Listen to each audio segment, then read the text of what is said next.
Your throat tightens. The email sits there, 3 lines that question your competence. Your fingers hover. Delete. Retype. Delete again. Someone just pulled a string, and your body moved. This isn't about respect, it's about access. Access to your nervous system. Access to your time. Access to your credibility. The moment you defend yourself, you've already lost. Because defense is admission. Explanation is negotiation. And negotiation happens inside someone else's frame. Niccolò Machiavelli understood something most people spend their whole lives refusing to see. Power doesn't go to the loudest voice in the room. It goes to the person who makes others raise theirs. In the next 30 minutes, you're learning the tactical system behind calm dominance, not motivation. Method: how to let attacks dissolve without response. How to turn provocations into self-destructions. How to win by making noise optional. Comment below. Where do your strings get pulled? Work emails, group chats, family dinners, or late-night texts? Let's begin. Principle 1. Defense is participation in your own trial. The moment you explain yourself, you've entered a courtroom where you were never meant to win. Someone says, "You seem angry." Most people respond, "No, I'm not angry, I'm just..." Stop. You just stepped into their frame. You're now performing emotional labor to prove something they already decided wasn't true. In The Prince, Machiavelli warned that appearing defensive signals vulnerability to everyone watching, not just your accuser. The audience doesn't remember your words, they remember who looked weaker. Defense makes you the defendant. And defendants are presumed guilty by the architecture of the interaction itself. Your coworker CCs the team. "Can you clarify why this deadline was missed?" Option A, the trap. You write 3 paragraphs explaining circumstances, dependencies, communication gaps. What actually happened, you just handed them a case file to use later. You signaled that their frame, where you're accountable to them, is legitimate. Option B, the countermove, discussed. Moving forward. 2 words. No defense, no courtroom. You changed the game from justification to execution. Next time someone frames you negatively, soft, redirect to the future. What's the next step? Firm, state the boundary once. "I've addressed this, moving on." Exit, stop responding entirely, let the silence expose their agenda. Here's what I had to learn the hard way. Every minute you spend defending yourself is a minute they're controlling your attention. And attention is the only non-renewable resource you have. Principle 2. Silence is a weapon they can't dodge. Group chat. Someone takes a subtle shot at you. Interesting approach. Bold choice. You feel it. The passive aggression. The public setup. Your fingers move to type. Stop. What most people do, they respond immediately. Defend the choice. Explain the reasoning. Turn the subtle dig into a visible conflict they initiated. From the outside, you look reactive. They look curious. Machiavelli knew that the person who speaks last speaks loudest. Silence forces your accuser to fill the void, and the void is where people reveal their true intent. Watch what happens. They double down. Exposing the agenda. They backtrack, revealing weakness. Or the group moves on, rendering the attack irrelevant. All 3 outcomes are wins. You didn't participate, so you can't lose. Your manager asks in front of the team, "Do you think you're ready for this responsibility?" The trap. "Yes, because I've done XYZ and I really think..." Pause. 2 seconds. Then, "Yes." That's it. The pause says, "I'm not anxious to prove anything." The brevity says, "I don't need your validation." The group reads confidence. Your manager just tested you. You didn't blink. When provoked in public, pause for 2-3 seconds. Feels like 10 to them. Respond with half the words they used. Return attention to the task, not the tension. You're not ignoring them, you're refusing the frame. If this is changing how you see social combat, subscribe. New tactics every week. We're building a fortress, not a fan base. Principle 3, make them escalate into visibility. If you stay calm, the aggressor wins. You have to stand up for yourself, or you'll be seen as weak. Calm makes their aggression visible. Every escalation they make without your participation exposes them to everyone watching. In Discourses on Livy, Machiavelli observed that rulers who reacted to every insult appeared governed by their emotions and therefore governable by others. But rulers who absorbed attacks without flinching made their enemies look unhinged. The strategic principle, let them get louder while you get quieter. The contrast does the work. Your ex sends a long emotional text, paragraph after paragraph. Accusations, demands for answers. Match their energy. Defend yourself point by point. Spend an hour drafting the perfect response. I understand you're upset. I'm not continuing this conversation. They send 4 more texts. You don't respond. To anyone who sees this later, including them, 6 hours from now, you look composed. They look out of control. You didn't win by arguing, you won by making the argument one-sided. When someone is trying to bait you into a public or private meltdown, state your boundary once. I'm not engaging with this tone. Do not repeat yourself. Repetition, negotiation. Let them fill the silence with increasingly unhinged messages. The thread becomes evidence, not of your guilt, of their instability. Principle 4, never compete where they set the metrics. You find yourself constantly proving your value at work, in relationships, in friend groups. You're always presenting credentials, listing accomplishments, explaining why you deserve the seat at the table. You're fighting on terrain they designed, and terrain determines victory. Machiavelli's art of war is explicit. Never fight where the enemy chooses. Because whoever defines the battlefield defines what winning looks like. If they frame success as who talks more in meetings, and you're naturally concise, you'll lose. If they frame credibility as who went to the best school, and you didn't, you'll lose. Not because you're less capable, because you're using their scoreboard. Junior employee talks constantly in meetings, posturing, offering half-formed ideas, dominating airtime. You speak once, with precision, then stop. 6 months later, they're still junior, still loud. You're promoted. Why? Leadership doesn't reward volume. It rewards outcome density. The senior people in the room were measuring a different metric the whole time. You weren't competing with the loud person, you were ignoring them. Someone asks, "Why are you single?" Justify yourself. "I've been focused on my career and I haven't met the right person," and now you're defending your value inside their frame. Single, a problem, by choice, or I'm selective. 2 words, different game. You just redefined the metric from "why aren't you chosen" to "what do you choose?"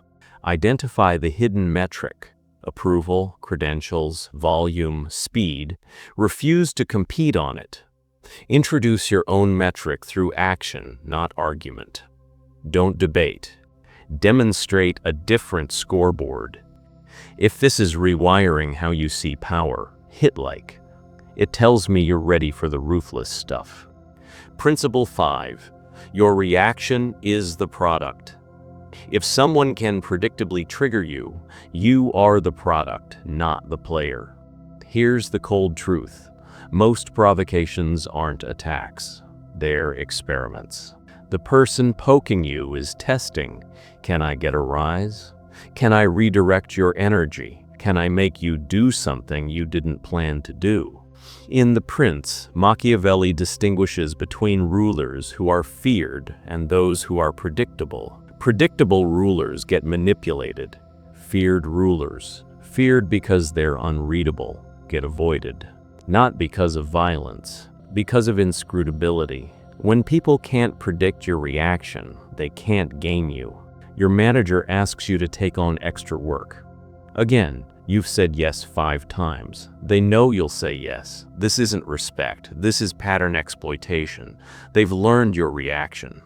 Yes plus resentment. So they keep pulling the lever. Next time, I'll need to drop X to take on Y. Which is the priority? You just became unpredictable. Now they have to negotiate. And negotiation implies equal standing. Soft, change your response pattern once. I'll think about it. Firm, introduce a cost. Happy to, I'll need resource support trade-off. Exit, become unavailable. Don't explain, just can't. Each response breaks their predictive model. They lose the ability to steer you. Principle 6, strategic absence builds more power than strategic presence. To win, you need to be in every room, every conversation, every decision. Visibility equal influence. Scarcity equal value. The more absent you are, the more your presence means when it appears. Machiavelli observed that princes who appeared too often became ordinary. Familiarity bred not comfort, but contempt. But princes who appeared selectively at moments of crisis or celebration seemed almost mythic. Absence compounds mystique, presence dilutes it. Group chat with 47 unread messages. Everyone is chiming in. Jokes, opinions, hot takes. You don't respond. 3 days later, you send one message, one observation. It gets more replies than the previous 47 combined. Why? Because your attention became scarce, and scarcity creates perceived value. When you're always available, your input becomes background noise. You text back instantly. Every time, they text back when they feel like it. You made yourself abundant. They made themselves scarce. Abundance signals low demand. Scarcity signals high demand. This isn't a game. It's market economics applied to attention. 1. Audit your availability. Who gets instant access to you? 2. Introduce friction, delay responses. Not out of spite, out of priority. 3. Show up for high-value moments only. When you speak, it should be because it matters. This isn't manipulation, it's resource allocation. Your attention is finite. Spend it like you're broke. You might be thinking, this sounds cold. Good. Strategic warmth is a choice. Reactive warmth is a liability. The people who matter will respect your boundaries. The people who don't were the reason you needed them. Principle 7. The person who needs the interaction. Less controls it. Salary negotiation. You name your number. They pause. Look at the ceiling. Exhale slowly. That's higher than we expected.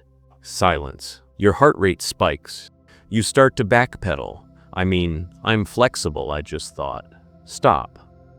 What most people do, they interpret silence as rejection, so they fill it with concessions, with justifications, with discounts on their own value. The other person didn't say no. They just didn't say anything. And silence was enough to make you negotiate against yourself. Machiavelli's core insight: power flows to whoever can walk away. Not who threatens to walk away, who can actually do it. If you need the outcome more than they do, you've already lost leverage. If you're willing to let it collapse, you're suddenly dangerous. You like them, they know it. You text first, you suggest plans. You adjust your schedule. They respond. Eventually, they're busy. They'll let you know. You need the relationship more than they do, so they control the tempo, the terms, the emotional weather. Stop initiating completely, not as a tactic, as a test of reciprocity. If they don't reach out, you just got free information. They weren't that interested. If they do reach out, the power dynamic just equalized. 1. Before any high-stakes interaction, know your walk, away. Point 2. Communicate it once to yourself, not them. If X happens, I'm out. 3. Mean it. Bluffs get called. The person willing to lose the deal makes the best deals. The person willing to lose the relationship finds the real ones. Principle 8. Calm is not weakness. It's controlled violence. A quiet person is not a safe person. They're a patient person. Let's destroy a myth. Nice guys finish last. Wrong frame. Strategic guys finish first. And strategy often looks like niceness until it doesn't. Machiavelli never said, "Be cruel." He said, "Be capable of cruelty and never reveal when it's coming." The prince must be both lion, force, and fox, cunning. But the fox is more valuable because anticipated force is more powerful than demonstrated force. The moment you show your teeth, people know your limits. But if you never show them, they have to assume you have them. Uncertainty is a weapon. Coworker keeps taking credit for your ideas. You don't confront them. You don't complain to your boss. You document quietly. Timestamps, email threads, receipts. 3 months later, performance review cycle. You present evidence to leadership. Calm, factual, devastating. The coworker isn't just exposed, they're disarmed by your patience. They thought you were too nice to act. You were too strategic to act early. Someone disrespects a boundary. Once, twice, 3 times, you don't explode, you don't lecture, you don't explain again. You just reduce access, slower responses, less availability, fewer invitations, no announcement, no drama. They notice. Are we okay? We're fine. I'm just busy. What you didn't say, busy with people who respect boundaries. The message was delivered without being spoken. 1. Never announce consequences. Deploy them. 2. Stay calm during the deployment. Emotion signals loss of control. 3. Let the outcome speak. Calm isn't the absence of power. It's power that doesn't need proof. You've learned the principles. Now here's the operating system. 1. Morning ritual, the power audit. Every morning ask, who controls my attention today? What interactions do I actually need to have? Where am I performing versus executing? Write down 3 boundaries you'll hold, not aspirations, lines. 2. In the moment script, the 3-breath rule. When provoked, breath 1, notice the hook. They're trying to pull a string. Breath 2, choose the frame. Do I enter their court or change the game? Breath 3, respond or exit. Mantra, I don't defend what I know is true. 3. The 7-day social experiment. Talk 30% less. For 1 week, cut your word count by 1/3. Let others fill silences. Respond to questions with questions. What makes you ask? Track what changes. Do people listen more when you speak? Do provocations disappear? Do you feel more in control? 4. Alliance audit, the reciprocity test.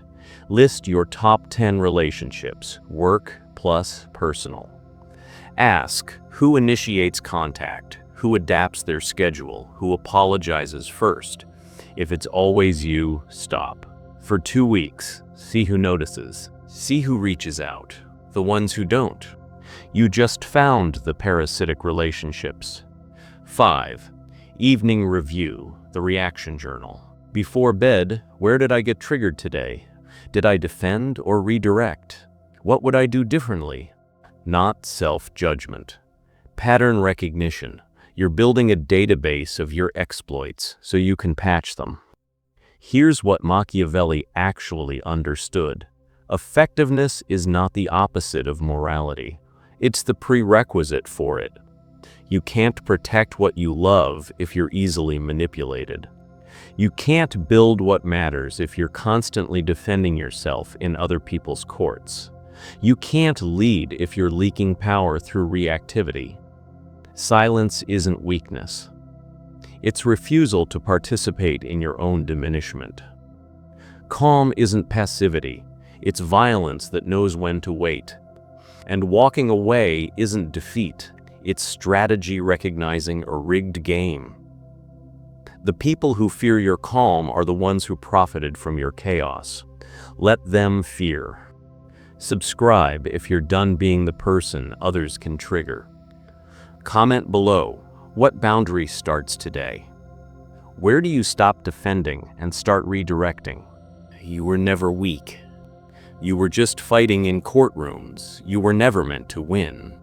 Stop defending. Start disappearing from games you didn't design, and watch them scramble when you stop being controllable.